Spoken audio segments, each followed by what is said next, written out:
Hey guys, what's up? Welcome back to another video on my channel. My name is Josh Fan of ShowMeFootball.com and ArrowheadAddict.com. And today, I wanted to talk about Clyde Edwards-Helaire. I touched on CEH a little bit in my post-game after the Jaguars game, and yesterday in my video giving the 2022 Kansas City Chiefs rookies a letter grade halfway through the season.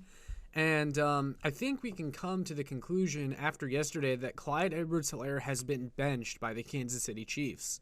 Clyde Edwards-Helaire has seen a gradual decline in his snaps and opportunities over the past 3 games, and that eventually led to him having 0 carries on Sunday against the Jacksonville Jaguars. Here's Clyde Edwards-Helaire's snap counts from the past 3 weeks. Week 7, 29% of the offensive snaps, 6 touches. Week 9, 15% of snaps, 5 touches. And then this past week against the Jacksonville Jaguars, 6% of snaps, and he had 0 touches. He was targeted twice by Patrick Mahomes in the passing game, and he could not corral either pass. And then he was taken off the field. We saw, I think, one final time the Kansas City Chiefs tried to get Clyde Edwards-Helaire involved in the offense to try and justify that first-round pick, and the offense stalled, and I think the Chiefs just said, we're done. We're done trying this. We want to move forward with Isaiah Pacheco and Jerick McKinnon. If you guys have followed me for a while, you know that I've never been a big Clyde Edwards-Helaire fan. I've been calling for someone else really the past couple years because I've always said Clyde Edwards-Helaire isn't a number 1 running back. I've never been impressed with him. I always disliked his lack of breakaway speed, especially given that he's a smaller guy. He's not overly powerful. His vision is not what it was in college in the NFL. People really praised his receiving ability in college and how he would be a great weapon in the NFL and a great fit in the Chiefs offense because of that. And he's not that big of a factor and never has been in the Chiefs passing game for whatever reason. I will give CEH a little bit of credit. It seemed at the beginning of this year that he finally was becoming a really solid contributor for this offense. Like, we actually started to see his runs that would typically go for 2 or 3 yards finally go for 5, 6, 7 yards instead, and he'd actually start making a dent on early down runs. We saw him become a lot more involved in the passing game, especially in the red zone. But after those first few games, he really came back down to earth and has reverted to his old ways, the running back that he always was. He seems to have just caught a lightning in the bottle in the first few games. And looking back now, those first few games, the Chiefs didn't play any great opponents. The Arizona Cardinals stink this year, guys. The Chargers have one of the worst run defenses in the league, and I think that may be why we were kind of tricked into thinking that Clyde Edwards-Helaire was breaking out a little bit. And, the red flags with Clyde Edwards-Helaire really for me started in year 1 when he was a rookie, when everyone was hyping him up after his first 5 games of the season, and he ran for over 100 yards and the opening game against the Houston Texans, and then we looked back at the end of the season, and his only good games came against really horrible rushing defenses. I mean, the Houston Texans in that first game of the year, the Houston Texans ended up being one of the worst teams in the league, and they ranked 32nd in run defense. The Buffalo Bills, who had a bad run defense that year, and they were without Matt Milano. Clyde Edwards-Helaire couldn't seem to put together signature games against credible opponents. He just wasn't overly impressive. And people like me were willing to give him a chance because the Chiefs' offensive line run blocking in 2020 was god-awful. It was one of the worst in the league. That said, that same season, the Kansas City Chiefs signed Le'Veon Bell as a free agent midway through the season. Le'Veon Bell came in here, and he had a higher yards per carry than Clyde Edwards-Helaire in 4 out of the 7 games in which they both were active. And then we look at last year, 2021, when the Kansas City Chiefs rebuilt their offensive line, and the offensive line run blocking was miles better than it was in 2020, and Clyde Edwards-Helaire still wasn't really taking advantage of that. He did struggle with injuries, and that can definitely hurt, but even when he was on the field, he just wasn't great. He wasn't fantastic. There was definitely a stretch last year where Darrell Williams was really the better running back, and he was a much better receiving back too. Then towards the end of the season, Jerick McKinnon really emerged as this team's feature back heading into the playoffs, and Jerick McKinnon was the explosiveness they needed at running back. They started finally getting plays from the running back position when Jerick McKinnon stepped in. He was by far the better running back. And then we get to the AFC Championship game, and in my opinion, one of the big reasons that they lost is because in that second half, they unnecessarily tried to force the ball to Clyde Edwards-Helaire on a lot of their offensive drives, and the offense stalled. When Jerick McKinnon was clearly the better option, there was no reason to go away from Jerick McKinnon, yet the Chiefs did. For years, the Chiefs have been trying to justify spending a first-round pick on Clyde Edwards-Helaire, even though he's consistently been outperformed by other running backs on the roster. Derek Gore is another one. I thought when Derek Gore played for this team last year, he brought speed and explosion that we just hadn't seen from Clyde Edwards-Helaire. Derek Gore was getting big plays. Clyde Edwards-Helaire, it took him 3 years to finally break off a 50-yard run. That was his career long. It was this year against the Los Angeles Chargers. That's not good. I can understand Clyde not being a home run threat and him having specific strengths, but he's not a number one running back. He's much better as a complementary back. And we've seen before when the Chiefs give another running back a bulk of the carries and Clyde Edwards-Helaire becomes a complementary back, he's actually a lot more productive. I point to the Buffalo Bills divisional round game where Jerick McKinnon was definitely their lead back, but Clyde was back and healthy, and he played, a smaller portion of the snaps than he typically would, and he was much more helpful in that game against the Buffalo Bills. He had some big runs in that game.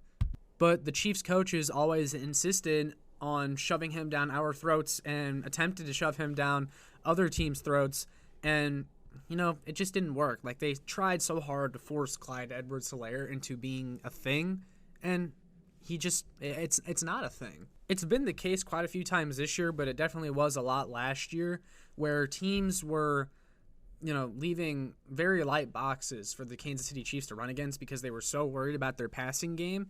And typically, a star running back should be destroying those light boxes, especially with the run blocking that Clyde Edwards-Helaire was getting in 2021, but he just couldn't take advantage. His yards over expected was below the average, just slightly below the average, which means that he was only taking what his run blocking was giving him and nothing more.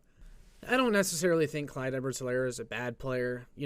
It's not like he doesn't belong on an NFL roster, but the Chiefs were trying to make him this number one running back for several years, and he just was never that. And I think now they're finally realizing they need to cut bait with the whole thing, and that's why we're seeing his snap counts decrease, and that's why now he's benched in favor of Isaiah Pacheco and Jerick McKinnon. And bravo to the Chiefs, because that is evolution from them. That is something that they struggled to admit, and they struggled to admit about a lot of players on this team over the past few years. They always had their favorites, and Clyde Edwards-Helaire was definitely one of their favorites, probably mostly because they were trying to justify that first-round pick. But now it doesn't matter anymore. And you have an explosive rookie in Isaiah Pacheco who clearly is the better runner. And even though he might have to take his lumps, with the fumble and sometimes missing the right hole, he's turning these what should be 2-yard runs into 7-8-yard runs, unlike Clyde Edwards-Helaire was ever really able to do.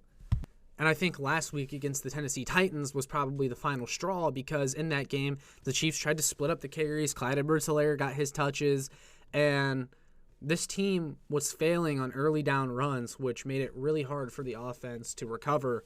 And that's the reason, one of the reasons I think that the Chiefs offense had such a lackluster performance in that game.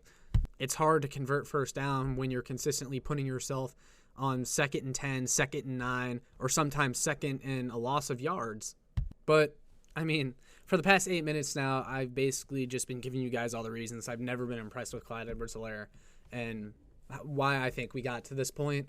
It's been 3 years, guys. His game hasn't progressed at all.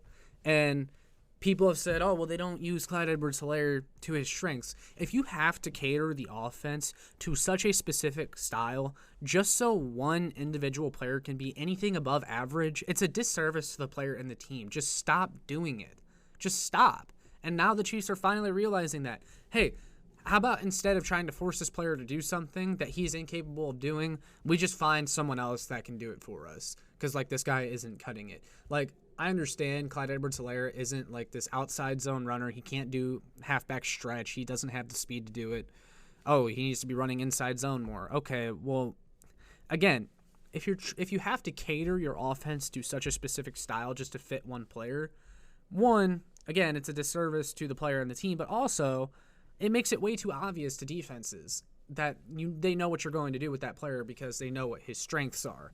And also, even on those inside runs and a lot of gap schemes, Clyde Edwards-Helaire wasn't great. Like, he was, maybe slightly above average on a good day. Like, when the Chiefs had Kareem Hunt, defenses had to worry about that guy. Like, when you would flip on ESPN and they'd be talking about the Chiefs versus, whoever, they'd be talking about, oh, they got to stop Kareem Hunt. How do they stop Kareem Hunt? No one's talking about how to stop Clyde Edwards-Helaire. Clyde Edwards-Helaire isn't that kind of threat. And when you think of Kareem Hunt and his signature games that he had in Kansas City, you think about opening night versus the Patriots. You think about that Cincinnati Bengals game when the cameraman even thought he was down, and then he breaks out of nowhere and hurdles a Bengals defender. Like, what are Clyde Edwards-Helaire's signature games? Does he have one? Maybe opening night against the Texans? Like, okay, that was 3 years ago. And I understand that people hate when we always have to compare Clyde Edwards-Helaire to Kareem Hunt because we know he's not Kareem Hunt, and Kareem Hunt is gone, and he's never coming back to the Chiefs. But it is a little bit frustrating because Kareem Hunt was a guy that got in the third round. They spent a first-round pick on Clyde Edwards-Helaire, and he just doesn't hold a candle to Kareem Hunt at all. But I digress because I've just been complaining about Clyde Edwards-Helaire the past 10 minutes now. You guys get it. Ultimately, I'm glad the Chiefs are doing this. And Jerick McKinnon and Isaiah Pacheco, both of those guys make this offense better. Both of those guys are better fits for this offense. They do more. They're more explosive. They're faster. They're better in the receiving game. At least Jerick McKinnon's better in the receiving game. Haven't really seen that from Pacheco, but you get my point. Those guys, they just are better in every way, really. Like Jerick McKinnon, he's a guy that can take a dump off on 2nd and 15 and turn it into a first down. Clyde Edwards-Helaire isn't really capable of that. Isaiah Pacheco runs angry. I love watching that guy play. I'm not super excited watching Clyde Edwards-Helaire play. And I think when the Chiefs drafted him, they really underestimated his lack of athleticism and speed. And it's really showing up in the NFL, and athletic defenses are able to bottle him up pretty easily. I think the Chiefs are just suffering the consequences of drafting an undersized, slow, unathletic running back in the first round. It was never a smart move, but it was one that we had to live with. The Chiefs tried it. They tried force-feeding him. They tried to integrate him into this offense. And after 3 years, it doesn't work. And I think the Chiefs are finally realizing that, and they're moving on from the whole Clyde Edwards-Helaire experiment. Again, he's probably still going to be on the team. I don't think he'll get cut or anything at the end of the season.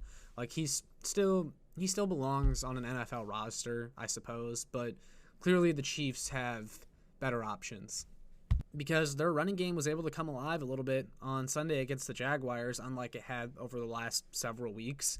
And I think that's because they decreased Clyde Edwards-Helaire's snaps, and they're not doing this running back by committee thing anymore. They're picking their top two, and they're sticking with them, and they're going to give Pacheco a bulk of the carries, and that's the way that I think it should be. So, yeah, those are my thoughts on the Chiefs evidently benching Clyde Edwards-Helaire. I think this Sunday told us that's what they're doing. It would be really odd if they moved off of that randomly in a different game. I think you could see this coming over the last few weeks, and this is just where we're at. And it's evolution from the Kansas City Chiefs, in my opinion, and I think it's the right move. But I definitely want to hear from you guys. Do you think Clyde Edwards-Helaire deserves to be benched? Are you happy with the Chiefs' decision to move forward with the future and Isaiah Pacheco? Let me know in the comments. But all that being said, make sure you like, share, and subscribe so more Chiefs fans can find this. And check out my work on showmefootball.com and arrowheadaddict.com. And I will see you all in the next one. Go Chiefs!